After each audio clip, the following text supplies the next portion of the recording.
Salut à toutes et à tous, de retour sur la chaîne Twitch d'Oxfam, les amis, très heureux de vous retrouver pour ce Oxfight, comme depuis le début du week-end et jusqu'à ce soir.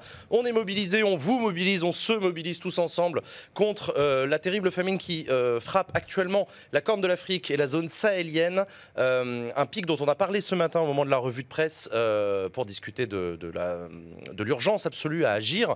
N'hésitez pas à partager cette émission sur les réseaux sociaux, n'hésitez pas à faire péter les dons pour faire monter la jauge. Tous vos dons vont servir très concrètement les populations sur place. Et on va continuer à en discuter de ce sujet avec deux très belles personnes.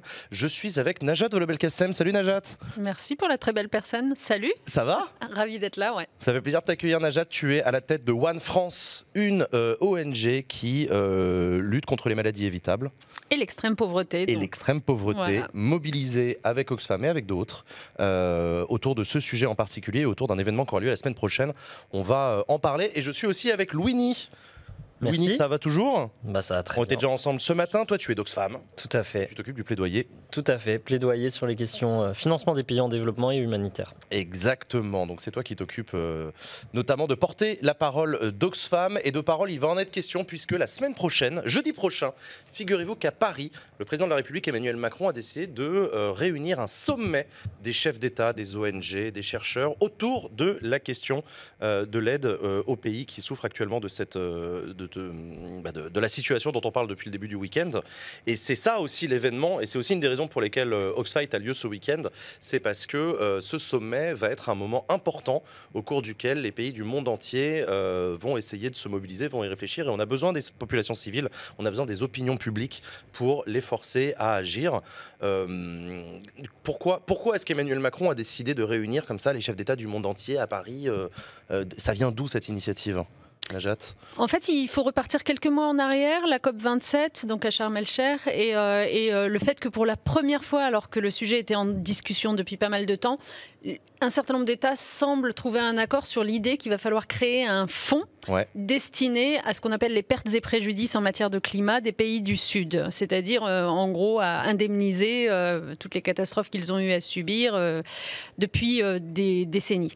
Et donc le principe de ce fonds est acté, mais enfin la question principale qui est qui contribue et selon quel mécanisme de répartition, c'est pas acté du tout. D'accord. Et à ce moment-là, Emmanuel Macron prend le taureau par les cornes en quelque sorte et dit en fait il faut une vraie réunion où on se concerte pour savoir comment on va financer ce fonds. Par ailleurs, il fait la connaissance de la première ministre des Barbades, Mia Mottley, qui est une femme que vous connaissez, qui est quelqu'un d'assez charismatique, très engagé, qui a sorti son île, les Barbades, de plein de difficultés diverses et variées, on pourra y revenir, et qui, forte de son expérience, prône finalement une véritable refonte des mécanismes de financement internationaux pour aider les pays vulnérables face au changement climatique. Et donc, du coup, il fait sa connaissance, je crois qu'il l'apprécie plutôt, et il décide qu'il va porter avec elle, finalement, ce plaidoyer-là. Et donc, il convoque ce sommet de juin, qui aura lieu la semaine prochaine, à Paris, pour avoir autour de la table des dizaines et des dizaines de chefs d'État du monde entier, du Nord et du Sud, des institutions internationales, pour penser ensemble un nouveau mécanisme de financement de quoi ?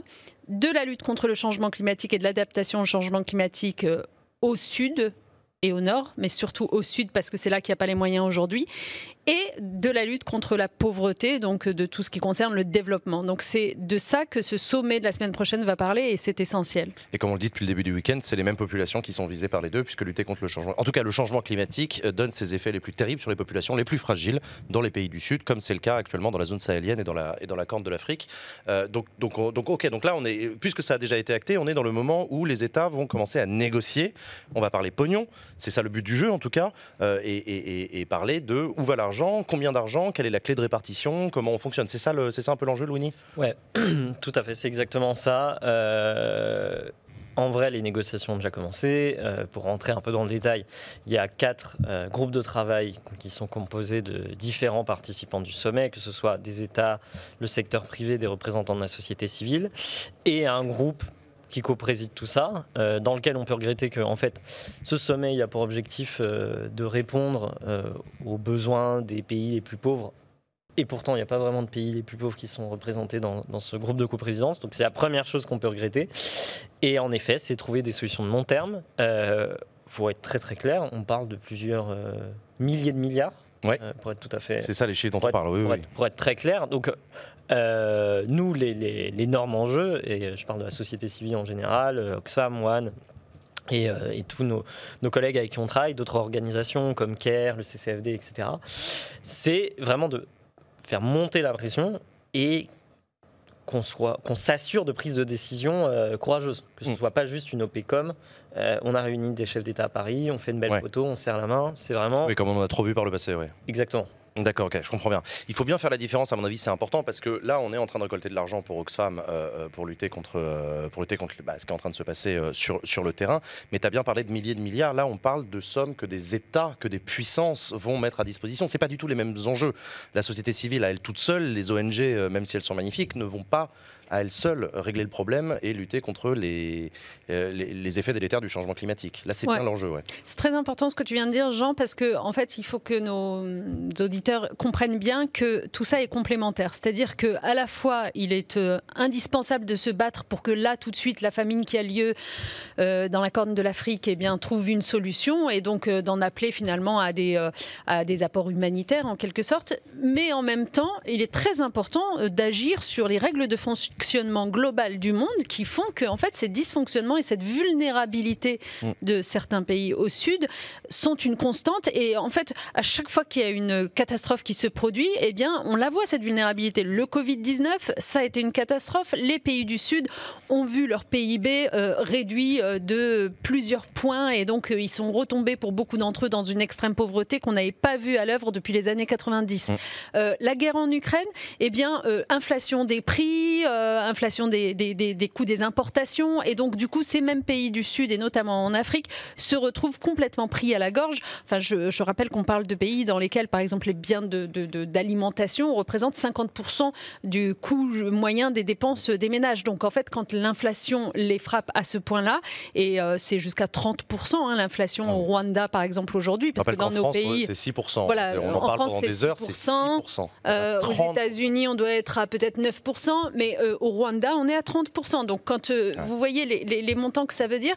Donc, en fait, et enfin, autre exemple de catastrophe qui les frappe très directement, le changement climatique. Nous, on suit ce qui se passe notamment en Afrique subsaharienne où, grosso modo, vous avez une fréquence des sécheresses qui a triplé depuis les années 70, qui signifie très concrètement, l'été dernier, par exemple, c'est des millions de têtes de bétail qui sont mortes. C'est vraiment très concret, mais qui signifie aussi une résurgence d'un certain nombre de maladies. Parce que quand vous avez des feux de brousse, cette sécheresse ou ces inondations, etc., vous avez aussi un certain nombre de maladies qui sont transportées par des moustiques qui se propagent beaucoup plus, vont vers les villes et touchent beaucoup plus de gens. Or, comme vous l'avez dit, One, c'est une ONG qui se bat notamment contre ce qu'on appelle les maladies évitables, le paludisme, la tuberculose.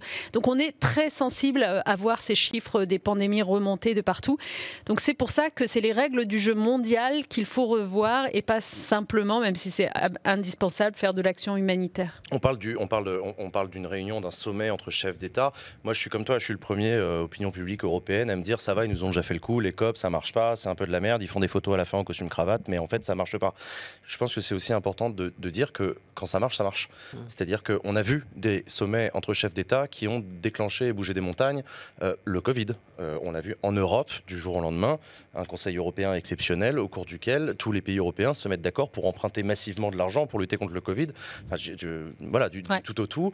L'Ukraine aussi. On a vu des chefs d'État en costume cravate faire des sommets pour dire on va armer l'Ukraine, on va mettre ça en place, tac, tac, tac. La crise des migrants ukrainiens, clé de répartition partout en France et dans tous les pays d'Europe. Enfin, voilà. Quand il y a de la volonté politique... Et on ne peut pas dire qu'il n'y en a pas parfois, et ça marche. Et d'ailleurs, juste pour rebondir sur ce que tu disais tout à l'heure, parce que tu disais, oh là là, c'est des milliers de milliards de dollars dont on parle, ou d'euros dont on parle, et du coup, tout de suite, ça fait peur.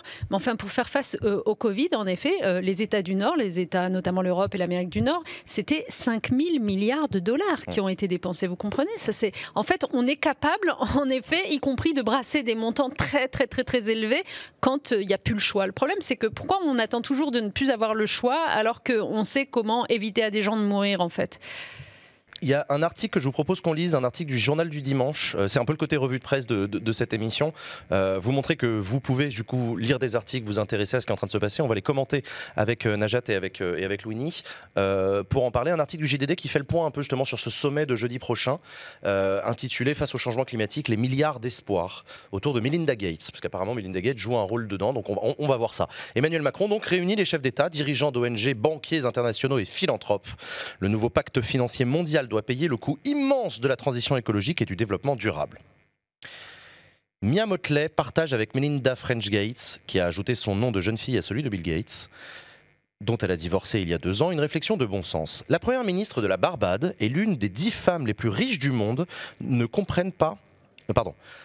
La première ministre de la Barbade et Melinda Gates ne comprennent pas que les États se battent dans les grandes enceintes internationales pour financer d'un côté, avec jamais assez d'argent, la lutte contre le changement climatique, ou de l'autre, avec beaucoup d'ambition et peu de moyens, les objectifs de développement durable. Ces derniers, au nombre de 17, ont été adoptés en 2015 par les Nations Unies, les fameux ODD, les objectifs de développement durable. Ils visent notamment à réduire la pauvreté dans le monde de moitié d'ici à 2030. À la fin de cette même année 2015, la COP21 de Paris ambitionnait de réduire les émissions de gaz à effet de serre tout au long de ce siècle afin de rendre la planète vivable avec moins de 2 degrés Celsius de hausse des températures. Combien ça coûte? Des milliers de milliards. Où les trouve-t-on? Avec quelle méthode pérenne qui garantissent d'atteindre les cibles? C'est pour répondre à cette question centrale qu'Emmanuel Macron a invité à Paris les 22 et 23 juin plus de 300 chefs d'État, d'ONG, d'entreprises et d'institutions financières internationales, le FMI, la Banque mondiale par exemple. Le Palais Brongniart, ancien écran de la Bourse de Paris, abritera leurs échanges dès que le président français et Mia Mottley se seront exprimés sur les enjeux.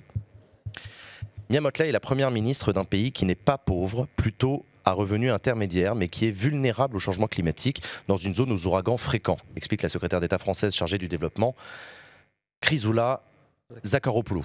Oui, c'est ça. À la revue trimestrielle, l'hémicycle apparaît cette semaine. La Barbade, effectivement, c'est dans quel coin du globe ça? C'est l'océan Indien? C'est le Pacifique? Je ne sais plus.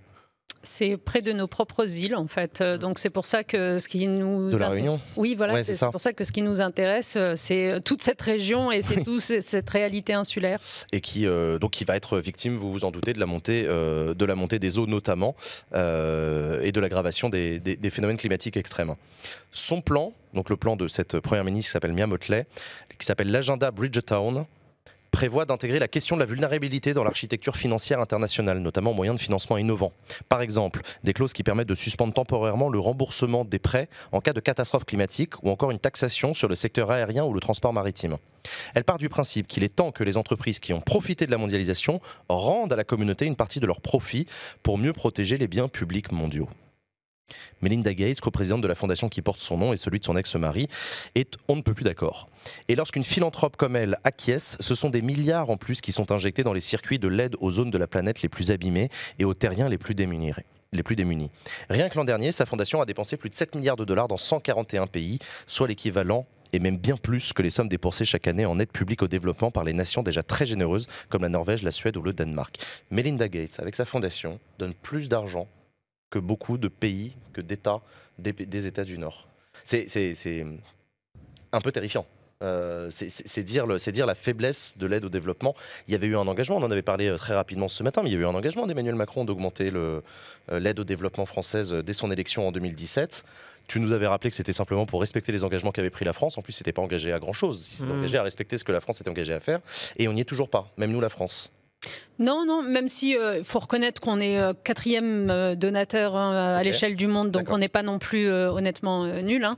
Mais c'est vrai que l'aide publique au développement, en fait, à l'échelle mondiale, ça représente 160 milliards d'euros par an. 160 milliards d'euros par an.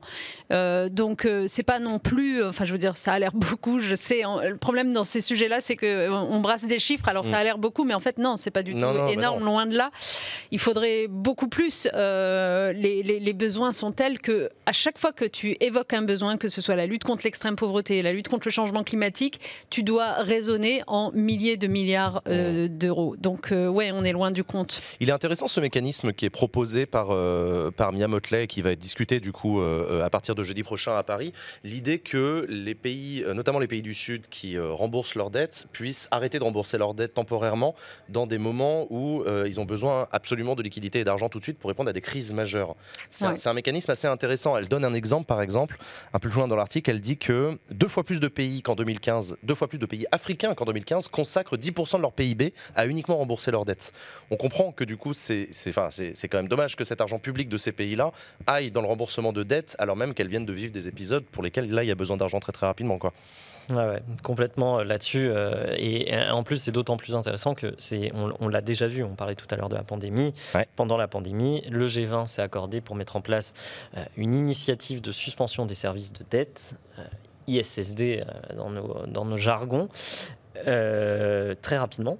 En vrai, la pandémie la pandémie arrive un peu au cœur de l'actualité au mois de mars chez nous en France avec les confinements. Dès 2 semaines après, on met en place cette suspension de dette qui a couru pendant 1 an et demi. Donc en vrai, c'est faisable. Et en fait, il faut presque s'interroger pourquoi on ne l'a pas fait. Ouais, bah oui. Une limite peut-être quand même là-dessus, c'est que c'est bien parce que c'est réfléchir sur des futures catastrophes. Mais par contre, c'est pas proposer de solution sur l'actuel niveau de surendettement infini. Oui, c'est vrai, je vois ce que tu veux dire. Il y a un côté, oui, c'est pour pallier temporairement. Il y a aussi un truc intéressant. Pour vas-y, rester un instant sur cette affaire de la dette, parce qu'il faut donner, quelques exemples concrets pour que les gens perçoivent c'est quoi le problème. Quand on dit il y a de trop nombreux pays qui payent beaucoup plus pour les intérêts de leurs dettes que pour la santé, l'éducation, etc. de leur population, il y a même des pays qui, à un moment donné, doivent faire le choix carrément entre ces deux-là. Et on a vu en avril dernier le Kenya. C'est pas n'importe quel pays quand même. Le Kenya, obligé de choisir entre les deux parce qu'il ne pouvait pas faire à la fois payer ses fonctionnaires d'éducation, de santé et tout ça et payer les intérêts de la dette et faire le choix de payer les intérêts de la dette. Donc ça veut dire que les fonctionnaires n'ont pas été payés du tout. Vous imaginez? Donc c'est ça en fait concrètement. C'est des services publics qui sont détricotés dans le contexte de crise alimentaire, etc. que l'on décrivait. Et typiquement, juste un autre exemple là-dessus, et en effet dans les zones dont on parle, dans les pays du Sahel qui nous concernent aujourd'hui, les pays du Sahel francophones, leur remboursement de dette, ça représente 160% de leur budget de santé.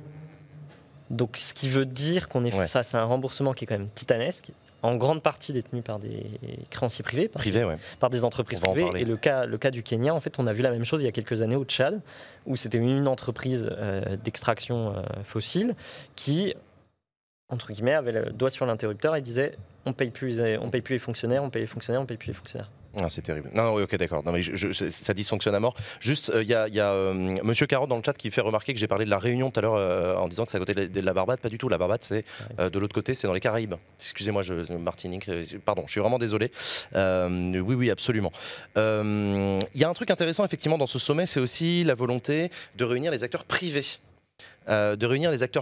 Avec cette idée, d'ailleurs c'est ce que dit Melinda Gates, que le secteur privé a une responsabilité, le secteur privé doit lui aussi jouer son rôle. C'est pas que les gouvernants dans le monde entier, il y a aussi des mécanismes à penser autour des privés, tu le disais, les privés qui détiennent de la dette, les privés qui bénéficient des ressources, des matières premières, etc., les privés qui participent à la pollution, aux émissions de gaz à effet de serre, donc qui ont une responsabilité dans les causes de ces crises et de ces situations. Est-ce que là, est-ce qu'on est face à un changement de paradigme dans les relations internationales où on commence à regarder très sérieusement du côté des privés, ou est-ce que c'est un mouvement plus... En fait, le privé, c'est un peu un angle mort jusqu'à présent, justement, de ce multilatéralisme, parce que, comme tu le disais il y a un instant, une grosse part de la dette des pays dont on parle est détenue par le secteur privé. Le problème, c'est que quand les pays du G20, par exemple, se mettent d'accord pour adopter l'initiative d'allègement de la dette, eh bien, le privé n'est pas autour de la table. Donc, en fait, les décisions qui vont être prises ne vont pas peser sur les épaules du privé. Donc concrètement, à l'échelle d'un pays, ça donne quoi? Ça donne, mettons un pays en Afrique subsaharienne qui se voit alléger sa dette par ses créanciers publics. L'argent qu'il va récupérer grâce à cela va lui servir à payer les intérêts de sa dette privée. Vous voyez ce que je veux dire? En fait, les créanciers privés, finalement, finissent par se faire de l'argent sur la situation parce qu'eux ne sont pas mis à contribution comme ils devraient l'être. Ça, c'est un vrai sujet. Et puis l'autre sujet des privés, on l'a vu au moment du Covid, par exemple, même si ACTA, COVAX étaient les bienvenus pour mieux répartir les vaccins, n'en reste pas moins que les grands laboratoires pharmaceutiques se sont fait un argent de dingue, là c'est donc du secteur privé, alors alors que leur recherche et développement avait été financée par le public. Ils gagnaient, je me souviens à un moment donné, ils gagnaient $1000 par seconde, les trois grands, Pfizer & Co, etc. $1000 par seconde grâce au vaccin, pendant que les pays les plus vulnérables n'étaient pas vaccinés, qu'ils ne faisaient pas l'effort de réduire le prix des vaccins, qu'ils ne voulaient même pas qu'on remette en cause l'histoire des brevets, etc. Donc en fait, on a le sentiment d'être un petit peu confronté à une forme d'impuissance quand on parle du secteur privé en matière de lutte contre la pauvreté. Mais je suis d'accord avec toi, c'est un impensé, ou en tout cas ça l'a été longtemps, et j'ai l'impression, en tout cas à la lecture de l'article et vu ce qui va se passer la semaine prochaine, que c'est de moins en moins un angle mort, c'est-à-dire qu'il y a une volonté, visiblement en tout cas des gouvernants, de les mettre autour de la table. Il y a aussi une deuxième raison, c'est que les privés font partie de la solution, notamment quand il s'agit de faire des projets d'investissement, de lever énormément d'argent, et là je parle pas de Melinda Gates avec une fondation, ça c'est de la philanthropie, c'est autre chose, mais je parle de la possibilité de permettre aux populations locales, ça passe aussi, de permettre aux populations locales de faire face à ces changements et de stabiliser les situations, ça passe aussi peut-être par de l'investissement privé. Oui ou non avec... Oui, il y a des limites. Il y a des limites à ça, ouais. C'est clair, il y a des limites. En fait, ça sert à rien nous, ONG, ça sert à rien de se présenter d'attaquer le secteur privé en disant non, surtout pas de financement au secteur privé, etc. C'est illogique. Il faut regarder par contre où vont ces incitations, où vont par exemple les aides de l'État, etc. Dans le sens où en fait, soutenir des PME sur place, des entreprises, très bonne chose. Mais dans le même temps, aujourd'hui, ce n'est pas le cas quand on regarde l'aide publique au développement française spécifiquement.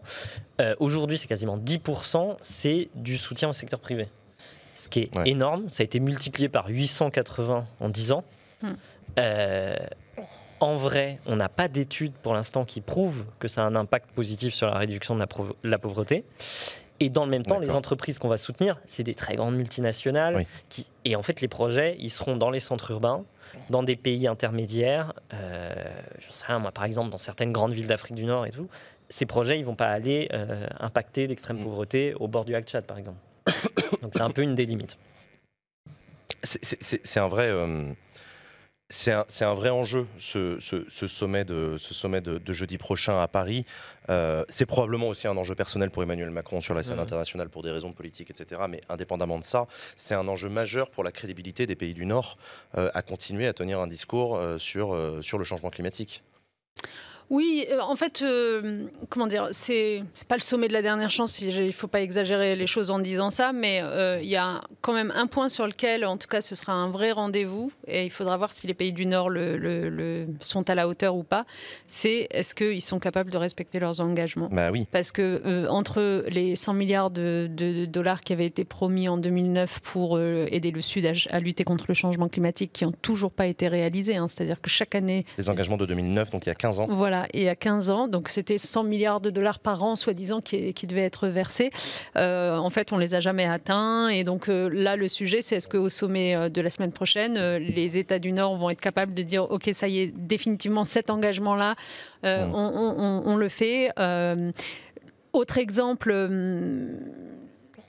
Au moment de la crise du Covid, l'une des façons qu'on a eu de répondre à la pauvreté et à la vulnérabilité du Sud, ça a été de dire on va demander au FMI de faire de la création monétaire, ce qu'on appelle des droits de tirage spéciaux. Pour finalement donner un peu d'espace budgétaire à des États. Sauf que la façon dont ça fonctionne fait que cette création monétaire a été beaucoup plus riche, beaucoup d'argent pour les pays du Nord que pour les pays du Sud. Et il y a 2 ans de cela, et d'ailleurs Emmanuel Macron était plutôt à l'avant-garde là-dessus, il y a 2 ans de cela, il a été décidé que en fait, les pays du Nord qui ont récupéré beaucoup d'argent du FMI grâce à cette création monétaire allaient redistribuer une partie de cet argent aux pays du Sud. C'est ce qu'on appelle le recyclage des droits de tirage spéciaux. Et en fait, depuis 2 ans, ça n'a pas été fait. Et même chose, le montant qu'on est censé atteindre, c'est un nouveau 100 milliards de dollars. Et donc, ça aussi, c'est un deuxième engagement qu'il s'agirait la semaine prochaine de véritablement acter, pas simplement de réaffirmer, mais de dire ça y est, on a les montants, c'est bon, on sait comment on va procéder, par quel canal ils vont passer pour arriver directement au pays du Sud, etc. Je m'interroge sur le rôle, pour le coup, des ONG. One, vous allez faire partie du tour de table, Oxfam aussi, Singa aussi, on aura Benoît Hamon tout à l'heure pour en parler. Les ONG jouent un rôle dans ces sommets, dans ces réunions de chefs d'État. Vous avez un rôle qu'on est en train de faire là, d'alerte de l'opinion publique et de mobiliser les opinions publiques, et c'est important. Mais sur place et autour de ces événements-là, comment ça se structure? Vous avez lancé une initiative entre ONG pour alerter, tirer la sonnette d'alarme. Vous êtes écouté, pas suffisamment. T'as l'impression, toi, Najat, que t'es... Oh non, moi je suis assez agréablement surprise, au contraire, par le partenariat des ONG. J'espère que tu vas pas dire le contraire. Mais moi, je trouve que depuis des mois et des mois, d'abord, c'est gentil de ta part d'y faire allusion, parce qu'en fait, c'est quelque chose qui est très méconnu, qui est sous les radars. Mais en fait, c'est une de nos réalités à nous, les ONG, c'est qu'on passe des mois et des mois à travailler sous les radars sur des questions d'une certaine technicité, en relation à la fois avec les États, les institutions internationales, les grands philanthropes comme la Gates que tu évoquais tout à l'heure, pour finalement, et puis des think tanks internationaux aussi, pour essayer de pousser des mesures dont on pense qu'il faut absolument qu'elles soient adoptées. Par exemple, chez One, une des mesures à laquelle on tient beaucoup, enfin on en a plusieurs, c'est l'idée que la Banque mondiale doive tripler les financements qu'elle accorde aux pays vulnérables et pays intermédiaires. Alors, je ne veux pas trop rentrer dans les détails ici pour comprendre comment est-ce que ça se fait, mais ça se fait en changeant les règles de fonctionnement de la Banque mondiale, qui doit pouvoir prendre beaucoup plus de risques et réduire finalement son ratio prêts-capitaux, et accepter que les agences de notation peut-être baissent un petit peu sa note, pas trop non plus, mais enfin voilà. Donc c'est des questions extrêmement techniques sur lesquelles on va travailler entre ONG, think tank pendant des mois et des mois. Et finalement, ce qu'on est en train de faire là, qui est de la vulgarisation ou disons de la mobilisation de l'opinion publique, ça n'est que la partie émergée de l'iceberg. Parce qu'en fait, la partie immergée fait beaucoup plus partie de notre quotidien, qui est d'avoir ces conversations régulières avec les États pour les convaincre du bien fondé de nos propositions. Non, mais ce que je veux dire, c'est que là, tu vois, quand on lit des articles sur le sujet du sommet, on parle évidemment de l'initiative politique, donc d'Emmanuel Macron, de Mia Mottley, on parle de Melinda Gates, etc. On se rend peu compte que derrière leur sourire devant les caméras, lorsqu'ils se serrent la main pour se féliciter d'avoir trouvé des mécanismes, ces mécanismes ont été pensés, poussé, réfléchi par des ONG avant. Donc il y a un rôle extrêmement important des associations et des ONG qui, contrairement à l'image qu'on peut s'en faire parfois, ne sont pas là que pour gueuler, pour sonner la tirette d'alarme. Tu le disais, la partie émergée de l'iceberg, c'est un travail de fond, un travail technique, un travail complexe de mise en commun qui en fait participe à préparer des solutions qui sont ensuite signées officiellement par des politiques. Donc c'est à mon avis aussi important de le dire, et c'est pour ça qu'il ne faut surtout pas hésiter à soutenir les ONG, en plus de leur action concrète sur le terrain. Et là je reviens vers toi, puisqu'on en parlait tout à l'heure, là aussi les ONG sont présentes, ont un travail d'expertise, un savoir-faire sur le terrain en situation d'urgence et hors situation d'urgence aussi. Donc ça, oui, ça va des palais de la République dans les pays du Nord et jusque sur le terrain dans les pays du Sud, quoi. Ouais. Non mais complètement, et c'est pour ça que ce sommet, et c'est pour ça cet événement, c'est vraiment qu'on rate pas la cible sur pourquoi on est réunis. Vraiment, on rate pas cette cible. En fait, on est réunis parce qu'il y a de l'extrême pauvreté, il y a des impacts du changement climatique qui sont de plus en plus désastreux. On le dit depuis le début du week-end, les changements climatiques tuent. Donc, les marges du palais de l'Élysée, entre guillemets, doivent être à la source et à la construction d'une solution pour ensuite impacter positivement les populations qui sont en train de faire face au pire impact du changement climatique. Encore une fois, les pays du G20, c'est 650 fois les émissions historiques de CO2. C'est 650 fois plus d'émissions de CO2 que l'Afrique. Donc c'est gigantesque. Oui, c'est gigantesque. Oui. Et donc voilà, vraiment, il y a un enjeu à trouver des solutions, mais aussi rapporter ce qui se passe sur le terrain, rapporter ce qu'on voit sur le terrain, le manque de financement, la faiblesse de la mobilisation, etc. etc. Et c'est sûr que c'est des sujets extrêmement techniques. On n'a pas forcément conscience des fois qu'on travaille sur des sujets aussi techniques. Depuis le début du week-end, on mentionne qu'il faut du soutien pour apporter de l'aide alimentaire, de l'eau, etc. Mais dans le même temps, c'est sûr que tu fais un stropole dans le chat là et tu demandes c'est quoi les droits de tirage spéciaux. Personne ne le sait. Et en fait, c'est un sujet qui fait partie de notre quotidien parce qu'en fait, c'est une manne. On peut potentiellement mobiliser des milliers de milliards via ces droits de tirage spéciaux. Ce sera peut-être sur la table au cours du sommet. Ouais. L'autre truc qui est intéressant, je suis passé un petit peu vite tout à l'heure dessus, mais ça vaut aussi le coup de le rappeler, c'est la fin de la sectorisation des enjeux et des problèmes. en disant il y a la question du changement climatique, ah oui, il faut agir. Tiens, il y a aussi par ailleurs la question de l'aide au développement, ah oui, c'est vrai, c'est un autre sujet, il faut agir. Tiens, il y a la question du soutien en cas d'urgence. Et ce qu'on voit aussi dans ce sommet et dans cette initiative, c'est la réunion des deux en disant qu'en fait, les deux problèmes sont extrêmement liés. Les pays du Nord ne peuvent pas s'offrir une bonne conscience en envoyant de l'argent aux pays du Sud quand ça va pas très bien, tout en continuant à polluer, qui est la source de la raison pour laquelle ça va pas très bien. Et c'est aussi intéressant, et c'est ce qu'on voit aussi dans l'organisation du sommet, c'est la volonté de trouver, ce que tu as très bien rappelé tout à l'heure, des mécanismes joints entre aide au développement et lutte contre le changement climatique, quoi. Ouais, Ouais. complètement. De toute façon, cette nécessité d'en finir avec les contradictions, elle vaut sur tous les sujets, honnêtement. Parce que tu vois, par exemple, sur la question des réfugiés, des demandeurs d'asile, etc., qui fait les choux gras de notre débat public, honnêtement, on ne peut pas à la fois en Europe dire oh là là, il nous faudrait moins de demandeurs d'asile à nos portes, et d'ailleurs, on va les traiter super mal, comme ça, avec un peu de chance, ils seront moins nombreux. Et en même temps, continuer à vendre des armes à des pays qui, du coup, ça donne à des conflits dans lesquels ces mêmes individus sont persécutés, subissent des sévices invraisemblables et finissent par fuir, y compris au risque de finir au fond de la mer Méditerranée. Donc, je veux dire, à un moment donné, il faut qu'on soit un peu cohérent avec ce qu'on porte comme discours et comme acte, surtout.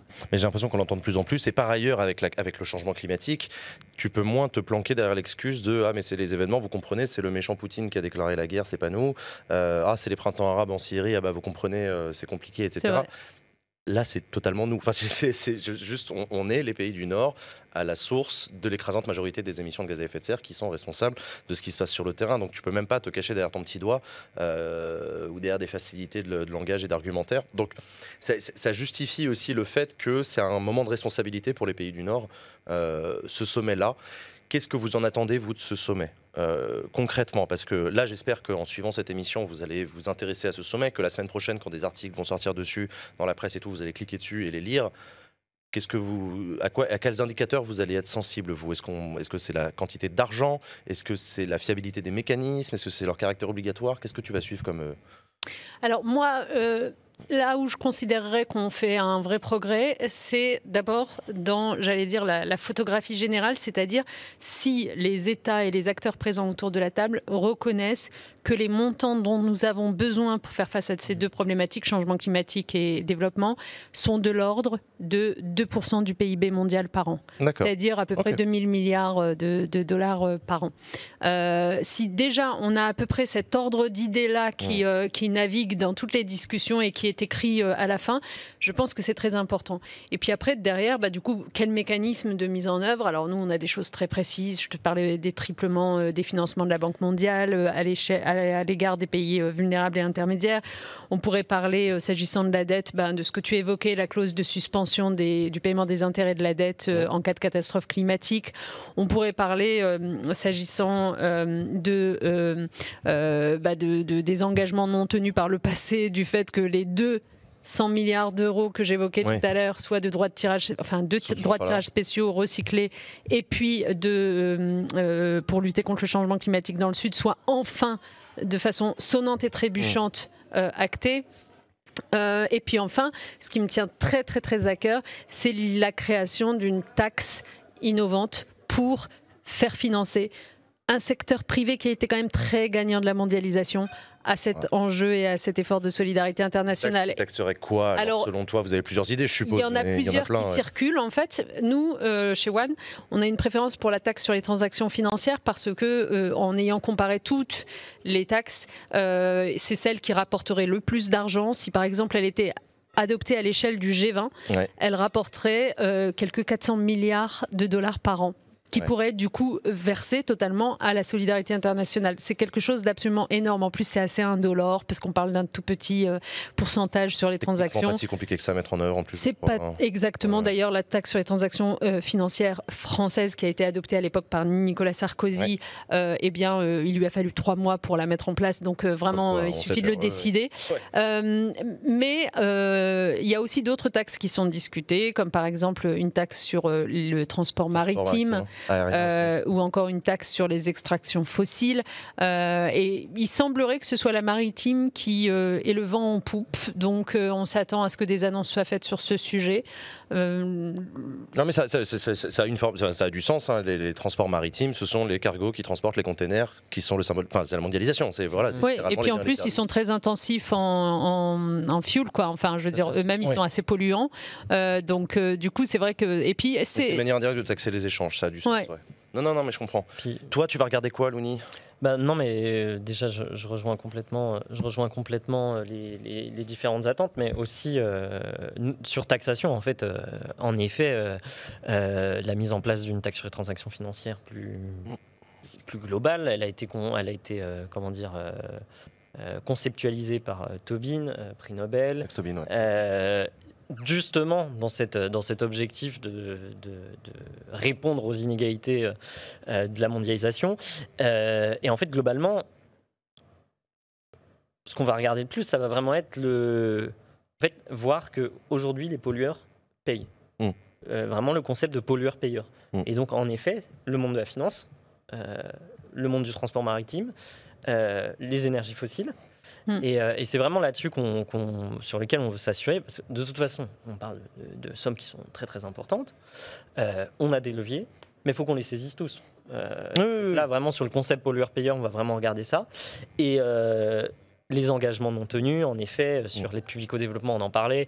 On a une promesse qui date de 1970, qui a été tenue par, grosso modo, qui actuellement est tenue par 4 pays.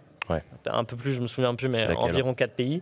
Il y a le Danemark, il y a la Norvège. Non, c'était laquelle de promesse ? Les 0,7% de la richesse nationale. On en parlait. Ouais. Qui va à l'aide publique au développement. Et aujourd'hui, nous, on a calculé que cette promesse non tenue depuis 1970, c'était un manque à gagner de 6 500 milliards pour les pays en développement. Ouais, donc ça dit ce que ça dit. Ouais. Et donc, grosso modo, les pays du Nord ont une dette de 6 500 milliards vers les pays du Sud. Parce que et s'ils avaient tenu leur engagement, oui, c'est ça. Il faut inverser le narratif de toujours parler d'eux comme ce qui est une réalité. Hein. Ils sont surendettés, etc. Mais en vrai, ils sont aussi surendettés par notre faute, de fait. Et ça va de pair un peu avec le dernier point qu'on va regarder. C'est sur le secteur privé. Jusqu'ici, le secteur privé a vraiment été très, très impliqué dans le sommet. Mais il a vraiment été impliqué dans une dynamique. On déroule le tapis rouge. Ouais. On va trouver avec vous des solutions pour vous inciter à investir plus dans ces pays. Et pour l'instant, il n'y a pas de discussion sur les contraindre, sur la taxation, etc. Et typiquement sur les enjeux de dette. Aujourd'hui, comment, à un moment sur ces enjeux de dette, quand il y a une mise en place de suspension des dettes, même le contribuable français il devrait se dire, mais en fait, potentiellement, nous on suspend et la dette est quand même remboursée à des entreprises, et souvent on parle des mêmes entreprises, des Glencore qui est une grande entreprise d'extraction fossile. Donc voilà, il y a un enjeu aussi à contraindre le secteur privé et pas simplement rester dans le volontariat et l'incitation. Là aussi, sur le côté, pour donner un peu d'espoir et regarder dans la possibilité de ce qu'il est possible de faire, là aussi on a vu les choses bouger. Tu as rappelé la taxe Tobin au moment de Nicolas Sarkozy, en 3 mois c'était fait. La preuve que quand on veut, on peut. La taxation sur les super profits des énergéticiens au niveau européen suite à la crise en Ukraine, ça aussi, ça a été fait. C'est-à-dire qu'il y a un moment, quand la volonté politique a été affirmée, on pouvait se rouler par terre pendant 6 mois avant en disant c'est impossible de mettre en place, vous vous rendez compte ? Bah en fait, si. À partir du moment où tu décides que c'est mis en place, en fait, ça c'est mis en place. Donc, jamais oublier ça. C'est facile de théoriser l'impuissance du politique. Hein, je suis le premier. C'est très facile de la théoriser et tout, mais la morale de l'histoire, c'est que quand la volonté politique est mise, on trouve les voies et moyens et ça finit par exister. Un dernier mot, tous les deux, sur nous. Les opinions publiques, nous là sur Twitch, nous qui suivons Oxfam, nous qui sommes sensibilisés depuis, pour beaucoup d'entre nous, seulement 48 heures, on apprend tout ça, on a plein d'informations, on a vu un peu grâce à vous du coup les clés de ce qu'il faut suivre à l'occasion de ce sommet. Qu'est-ce qu'on peut faire, comment on peut aider, faire des dons, ça y participe évidemment, mais quoi d'autre ? Mettre la pression sur vos élus. Ouais. Vraiment, c'est-à-dire que... Tu l'as été, toi, une responsable politique. Ah ouais, justement, parce que j'ai été une responsable politique, je suis bien placée pour vous dire que ça change tout, en fait. Parce que, en fait, Un responsable politique, une fois qu'il a la fonction, etc., à quoi ressemblent ses journées? En réalité, il a à la fois ses propres idées, ses dossiers qu'il veut faire avancer, etc. Et puis, il va avoir des rencontres avec des gens qui vont lui faire remonter des choses très importantes pour eux. Et en fait, est-ce que c'est équilibré les rencontres qu'il fait avec les gens en question? La réponse est non. Vous allez, en tant que responsable politique, beaucoup plus souvent rencontrer des gagnants du système pour aller vite, pardon. C'est même pas forcément des lobbyistes. Il y a aussi du lobbying, évidemment, mais des gagnants du système, des gens déjà installés, des corporations qui défendent des choses déjà acquises, des choses comme ça, que être au contact de ceux qui vous disent il faut changer le système, il faut le bousculer, il faut revoir les règles du jeu. Et ce groupe-là de gens qui veulent changer le système parce qu'ils ont compris qu'il fallait le faire, eh bien, ils se traduisent par des ONG, ce qu'on appelle de la société civile, mais ils se traduisent aussi par une opinion publique, des gens, des individus, des citoyens qui doivent à chaque fois se dire mais notre voix est précieuse. Si maintenant je suis convaincue qu'il faut lutter contre la grande pauvreté à l'autre bout du monde, eh bien, il faut que j'envoie des mails, des messages sur les réseaux sociaux, que je fasse du bruit, que j'organise peut-être des réunions publiques moi-même à mon échelle pour mobiliser encore plus de gens. Et ça compte vraiment parce que ça rééquilibre un petit peu le son de cloche qu'entend un responsable politique quant aux priorités. Là encore, ce serait trop facile de théoriser l'impuissance de l'opinion publique. Vous avez du poids, oui, vous pouvez agir concrètement sur les décideurs, sur les élus. Ça ne compte pas pour rien, ça ne vaut pas rien. Je sais que c'est dur à dire après le mouvement de la réforme des retraites qui n'a pas été écouté. Je me rends bien compte que c'est paradoxal, mais sur des sujets comme cela, ça fonctionne aussi. Louini, qu'est-ce qu'on peut faire, nous? Soutenir Oxfam, évidemment. Non, mais d'habitude, sous le logo que tu as juste derrière toi, il y a une petite ligne qui dit le pouvoir citoyen. Ouais. Et c'est vraiment ça, moi je rejoins complètement. C'est en fait, voilà, la mobilisation citoyenne, l'interpellation des élus. Au-delà de ça, en fait, il y a des victoires. Tu mentionnes la réforme des retraites, je ne vais pas rentrer dans le détail, mais il y a d'autres victoires où, typiquement, l'inaction de la France. Elle est où la victoire sur la réforme des retraites? J'ai du mal à la voir. Mais je voulais dire, justement. Ah oui, non, pardon, à contrario, oui, c'est ça. Là, je vois ce que tu veux dire, excuse-moi. T'es gentil, me mets pas un dérapage comme ça en live. Hein. Donc, pour Oxfam, la réforme des retraites est une victoire. C'est ça qui fait sa part. Excuse-moi, oui, à contrario, donc il y a quand même. Attends, t'es viré? Je vais pas bosser demain. Je ne bosse pas demain. Non, mais plus sérieusement, non, mais typiquement, nous, avec d'autres organisations, on a réussi à faire condamner l'État pour inaction climatique. Ouais. L'affaire du siècle, on a porté plainte contre l'État français pour inaction climatique. Il y a 2,1 millions de personnes, si je ne dis pas de bêtises, qui ont signé notre pétition, qui ont soutenu ce mouvement. Record historique. Et résultat, on a réussi à condamner l'État. Donc il y a vraiment des choses à faire. Et ça donne un argument de plus. Tout à fait. Il y a de l'interpellation des élus, mais aussi de vos banques, par exemple. En ce moment, pareil, on a tout un travail sur la BNP, parce qu'il s'avère que nos banques, là où on a un compte bancaire, potentiellement, ces banques vont financer des énergies fossiles, financent une aggravation du réchauffement climatique, par exemple. Merci beaucoup, Louini, de l'association Oxfam. Merci beaucoup, Najat, pour l'ONG One France. Est-ce que je peux simplement renvoyer ce que ça intéresse justement, c'est ce que j'allais dire. Vers notre site internet, one.org, c'est très facile. Puis vous nous trouvez sur les réseaux sociaux. Ouais. Mais ce sera intéressant pour vous d'aller voir les plaidoyers en détail au-delà de ce qu'on s'est dit aujourd'hui. N'hésitez pas à retrouver One sur tous les réseaux sociaux qui vont bien. N'hésitez pas à retrouver Oxfam aussi sur tous les réseaux qui vont bien. Et n'hésitez pas à continuer à suivre toute cette journée jusqu'à ce soir ce marathon Oxfight. Donc qui continue. On va marquer une pause et on se retrouve tout à l'heure pour plus de programmes. N'hésitez pas à aller voir les streamers. Ils sont toujours en live de leur côté. Des gros bisous. Ciao tout le monde.